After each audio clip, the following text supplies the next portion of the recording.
Switzerland ने America और Iran के दरमियान मुमकिन अमन मुआहिदे पर दस्तखत की तकरीब की मेज़बानी की पेशकश करती है। स्विस वजारत खारजा ने तस्दीक की कि अगर फरीकैन राजी हो जाते हैं तो स्विट्जरलैंड उस तारीखी तकरीब की मेज़बानी के लिए तैयार हैं। स्विस वजारत खारजा के मुख्तसर बयान में कहा गया है कि स्विट्जरलैंड इस अमल में मुकम्मल तौर पर सरगर्म है और इस सिलसिले में अमरीका और ईरान के साथ करीबी राबते में है। स्विट्जरलैंड ने अमेरिका और ईरान के दरमियान मुमकिन अमन मुआहिदे पर दस्तखत की तकरीब की मेज़बानी की पेशकश करती है।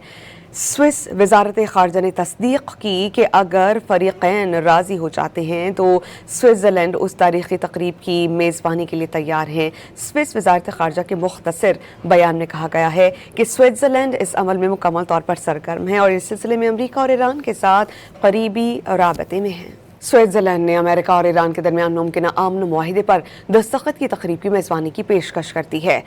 स्विस वजारत खारजा ने तस्दीक की कि अगर फरीकैन राजी हो जाते हैं तो स्विट्जरलैंड उस तारीखी तकरीब की मेज़बानी के लिए तैयार हैं। स्विस वजारत खारजा के मुख्तसर बयान में कहा गया है कि स्विट्जरलैंड इस अमल में मुकम्मल तौर पर सरगर्म है और इस सिलसिले में अमरीका और ईरान के साथ करीबी राबते में है।